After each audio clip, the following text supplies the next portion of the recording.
Hello students, आज हम लोग बातें करेंगे डेवलपमेंट ऑफ मैनेजमेंट थॉट्स के अंतिम स्टेज के अंतिम लेक्चर की।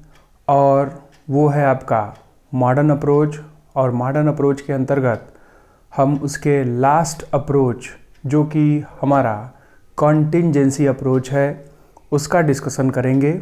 इससे पहले हम लोगों ने अबाउट सिस्टम अप्रोच और ऑपरेशनल अप्रोच के बारे में जाना था, जहाँ पर हमें ये पता चला था कि ऑपरेशनल अप्रोच हमें ये बताता है कि जो विभिन्न तरह की प्रबंध की विचारधाराएं हैं उनका प्रयोग ऑपरेशनल मैनेजमेंट थॉट के अंतर्गत किया जाता है और वो एक ऑप्शन की तरह होते हैं और उन ऑप्शंस में से किसी एक का इस्तेमाल ऑपरेशन अप्रोच के अंतर्गत किया जाता है।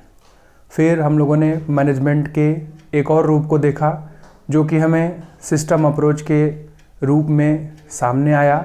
और सिस्टम अप्रोच के अंतर्गत हम लोगों ने ये जाना कि वहाँ पर प्रबंध को या मैनेजमेंट को एक सिस्टम की तरह प्रेजेंट किया गया है। एक सिस्टम जिसके कई सब सिस्टम हैं और उसके सब सिस्टम के अगर कोई भी एक पार्ट काम करना बंद कर दें, उस सिस्टम के सब सिस्टम के कोई भी पार्ट काम करना बंद कर दें तो उसका असर ऑर्गेनाइजेशन की फंक्शनिंग पर पड़ेगा। तो प्रबंध की समस्याओं को सॉल्व करने के लिए ऑपरेशनल अप्रोच और सिस्टम अप्रोच का प्रयोग किया जाता है। तो आज हम लोग मॉडर्न अप्रोच का लास्ट एलिमेंट, जिसे हम कंटिंजेंसी अप्रोच के नाम से जानते हैं, उसकी शुरुआत करेंगे। और इसी के साथ आपका डेवलपमेंट ऑफ मैनेजमेंट थॉट्स का जो लेक्चर की सीरीज़ थी वो ख़त्म हो जाएगी।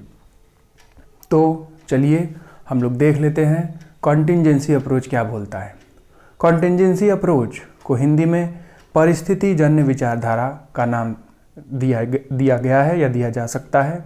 कॉन्टिंजेंसी अप्रोच ये बताने का प्रयास करता है कि प्रबंध करने की कोई बेस्ट टेक्निक नहीं है। परिस्थिति जैसी आए, मैनेजर उसके रिगार्डिंग डिसीजन लेता है। कॉन्टिंजेंसी अप्रोच को डेवलप करने का क्रेडिट जॉन वुडवर्ड को दिया जाता है, क्योंकि इन्होंने एक एक्सपेरिमेंट किया था 1950 में। और उस एक्सपेरिमेंट के अंतर्गत उन्होंने ब्रिटिश 100 फर्म्स की स्टडी की थी, ये जानने के लिए कि कोई भी कंपनी अच्छा परफॉर्म कैसे कर रही है। तो उसमें उन्होंने एवरेज परफॉर्म कंपनियों का कंपैरिजन बेटर परफॉर्म कंपनियों से किया था।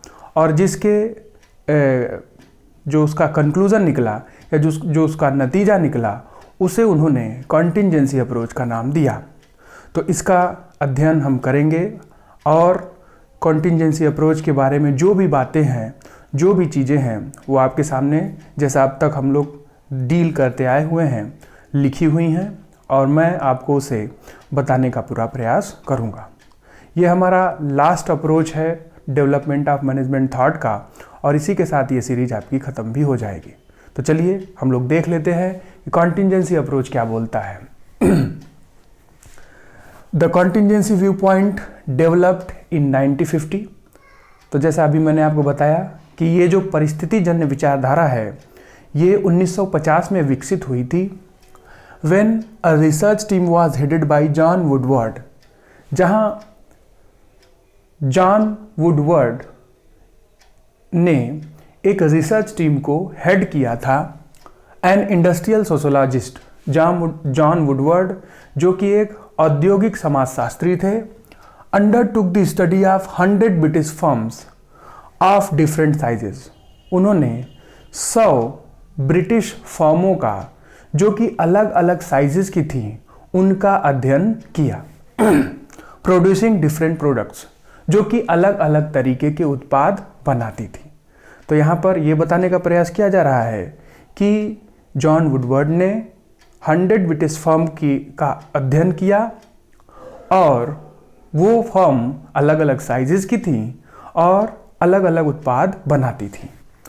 Better performing companies were compared with average और बिलो एवरेज परफॉर्मिंग कंपनी। तो वहाँ पर जो स्टडी हुआ, जो रिसर्च हुआ, जो कंपनियां बहुत अच्छा परफॉर्म कर रही थीं उनकी तुलना उन कंपनियों से की गई जो कि एवरेज या बिलो एवरेज परफॉर्म कर रही थी। मतलब जो उनका प्रदर्शन एवरेज या बिलो एवरेज था, उनका कंपैरिजन बहुत अच्छा परफॉर्म करने वाली या बहुत अच्छा प्रदर्शन करने वाली कंपनियों से किया गया। To know the reasons why they perform better, ये जानने के लिए कि क्यों वो कंपनियां अच्छा परफॉर्म कर रही हैं या अच्छा प्रदर्शन कर रही हैं। ठीक है। It was concluded that difference in performance was not because of principles of classical theories but because of better technology to produce goods। तो उस रिसर्च का, अध्ययन का जो नतीजा निकला वो क्या था कि जो परफॉर्मेंस में अंतर था या प्रदर्शन में जो डिफरेंस था वो इस वजह से नहीं था कि वो क्लासिकल थ्योरीज का, मैनेजमेंट की क्लासिकल थ्योरीज का प्रयोग कर रहे थे। वो इस वजह से था कि वो उत्पादन करने की नई नई तकनीकों का या टेक्नोलॉजी का प्रयोग कर रहे थे। ठीक है। तो यहाँ पर ये कंक्लूजन निकला जब कंपैरिजन हुआ एवरेज परफॉर्म कंपनीज का बेटर परफॉर्म कंपनी से या बिलो एवरेज परफॉर्म कंपनी से कंपैरिजन हुआ बेटर परफॉर्म कंपनीज का, तो नतीजा ये निकला कि जो उनके बीच में परफॉर्मेंस का डिफरेंस था वो इस वजह से नहीं था कि जो बहुत अच्छी कंपनियां हैं या अच्छा परफॉर्म कर रही थी वो मैनेजमेंट के जो क्लासिकल थॉट्स हैं जो भी हम लोगों ने पढ़े हैं उनका प्रयोग कर रही थी, बल्कि वो इस वजह से अच्छा परफॉर्म कर रही थी कि वो प्रोडक्शन करने के या उत्पादन करने की नई नई टेक्निक्स का प्रयोग कर रहे थे। ठीक है। This developed a theory that appropriates action by managers often depends on situation. तो इस सिद्धांत ने, इस विचारधारा ने इस बात को विकसित किया कि जो भी प्रबंधकों के निर्णय होते हैं वो निर्भर करते हैं परिस्थितियों पर, न कि क्लासिकल मैनेजमेंट के अप्रोच को हर जगह अप्लाई कर दिया जाए। अभी हम लोगों ने ऑपरेशनल मैनेजमेंट थॉट में ये जाना कि वहाँ पर भी निर्णय जो है वो परिस्थिति के हिसाब से लिया जाता है, लेकिन वहाँ पर निर्णय जो वेरियस अप्रोचेस है मैनेजमेंट की उनका प्रयोग कर काम या प्रॉब्लम्स को मैनेजमेंट की सॉल्व किया जा रहा था। लेकिन यहाँ क्या डिफरेंस है कॉन्टिजेंसी अप्रोच में? यहाँ पर यह बताया गया कि परिस्थिति जैसे आएगी प्रबंधन अपने आप को उस तरीके से ढाल लेगा। ऐसा जरूरी नहीं है कि किसी न किसी प्राचीन प्रबंध की विचारधारा का ही प्रयोग किया जाए, जैसी परिस्थिति, जैसा सिचुएशन वैसा प्रबंधन हो जाएगा। ठीक है। Contingency theory is a view point that argues that appropriate action depends on particular parameters of the situation। तो ये जो contingency approach है वो ये बताने का प्रयास करता है कि जो भी प्रबंधकों के उचित एक्शंस होते हैं वो परिस्थितियों के पैरामीटर्स पर निर्भर करते हैं। हर परिस्थिति का अपना अलग पैरामीटर होता है और डिसीजन भी उन्हीं पैरामीटर्स के आधार पर लिया जाता है, उन्हीं स्टैंडर्ड्स के आधार पर लिया जाता है। ठीक है। चलिए आगे बढ़ते हैं। इससे संबंधित एक बहुत इंपॉर्टेंट बात कि ईच ऑर्गेनाइजेशन इज यूनिक। हर व्यवसायिक संगठन अद्वितीय है, अलग है, बेजोड़ है। Each problem is unique. हर समस्या भी अलग है, अद्वितीय है, बेजोड़ है। Each decision is unique. हर निर्णय भी अलग है, यूनिक है, अद्वितीय है। And therefore the way of tackling every situation is also unique. तो यहां पर यह भी बताया गया कि हर सिचुएशन से, हर परिस्थिति से लड़ने के भी जो तरीके हैं वो भी अद्वितीय होते हैं। तो यहां पर यह बात बताई गई कंटिजेंसी अप्रोच के अंतर्गत कि हर संगठन अलग है, हर समस्या अलग है और समस्याओं से लड़ने के लिए भी, उन समस्याओं को सॉल्व करने के लिए भी अलग अलग जो है तरीके अपनाए जाने चाहिए या अद्वितीय तरीके अपनाए जाने चाहिए, न कि किसी पुरानी बात को हर जगह अप्लाई कर देना चाहिए। ठीक है। ईच डिसीजंस और solutions depend on the variables that affect the situation. हर निर्णय उस परिस्थितियों के द्वारा उत्पन्न हुए चरों पर निर्भर करता है या उन चरों पर डिपेंडेंट होता है। Different situations call for different decision. अलग अलग परिस्थितियों में अलग अलग निर्णय लेने चाहिए या अलग अलग निर्णय हो सकते हैं। There is no best way of doing things universally in all situation. हर परिस्थिति में कोई एक सार्वभौमिक तरीका नहीं अपनाया जा सकता। हर परिस्थिति में कोई सार्वभौमिक तरीका नहीं अपनाया जा सकता। चलिए हम कंटिंजेंसी अप्रोच के फीचर्स को देख लेते हैं। Management is situational in nature. The technique of management depends on complexity of the situation. प्रबंध परिस्थिति जन्य है और प्रबंध करने की जो टेक्निक है वो पूरी तरह से परिस्थितियों की जटिलताओं पर निर्भर करती है। It is if and then approach to management. मतलब ये जो कंटिंजेंसी अप्रोच है ये इस बात पर निर्भर करता है कि ये होगा तो क्या होगा। मतलब if and then approach to management, ये विचारधारा इस पर काम करती है।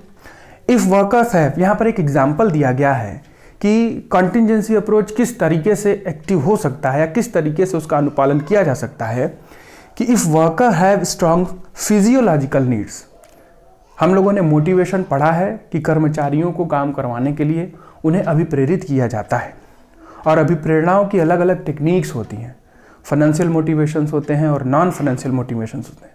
कुछ वर्कर्स फाइनेंशियल मोटिवेशन से मोटिवेट होते हैं, कुछ नॉन फाइनेंशियल मोटिवेशन से मोटिवेट होते हैं। तो यहाँ पर एक एग्जांपल दिया जा रहा है कंटिंजेंसी अप्रोच को समझाने के लिए कि if worker have strong physiological needs, अगर वर्कर की जो मूलभूत आवश्यकता है वो उसके लिए सबसे प्रमुख है, then financial motivator should be adopted. तो ऐसी परिस्थिति में वित्तीय अभिप्रेरणाओं का प्रयोग करना चाहिए या उनको स्वीकार करना चाहिए।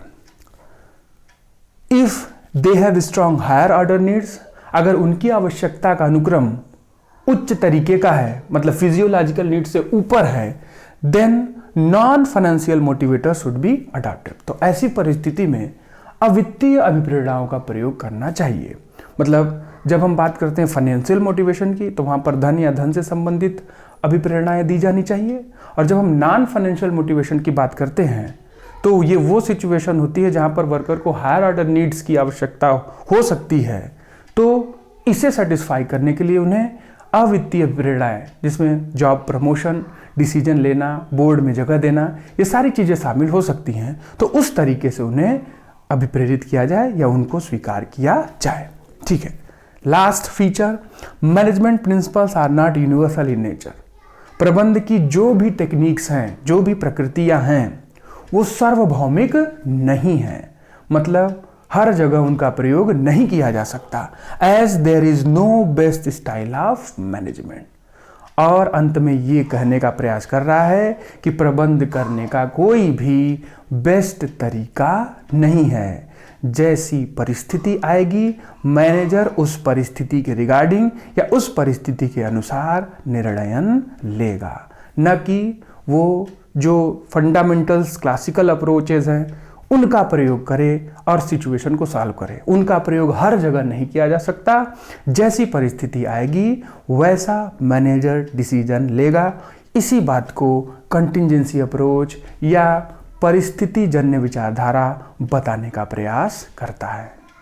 तो इसी के साथ आपका जो ये हम लोगों ने सीरीज शुरू की थी वो यहीं पे ख़त्म होती है। एक और बात जो सबसे इम्पॉर्टेंट थी, हम लोगों ने जाना था कि 4 स्टेजेस हैं और उसकी शुरुआत जो हुई थी वो जो पहला स्टेज था, अर्ली स्टेज, वो था आपका बिफोर 1880 1880। फिर दूसरा स्टेज जो क्लासिकल स्टेज था आपका 1880 टू 1930। फिर न्यू क्लासिकल स्टेज था आपका 1930 टू 1950। और लास्ट जो अभी हम लोगों ने ख़त्म किया मॉडर्न अप्रोच, वो है आपका फ्रॉम 1950 टू टिल नाउ। तो ये उसका एक ईयर स्पेसिफिकेशन है, इसको भी हमें ध्यान में रखना है। तो आज हम लोग इस अपनी सीरीज को ख़त्म करेंगे। आगे और भी टॉपिक्स पर हम डिस्कशन कंटिन्यू रखेंगे।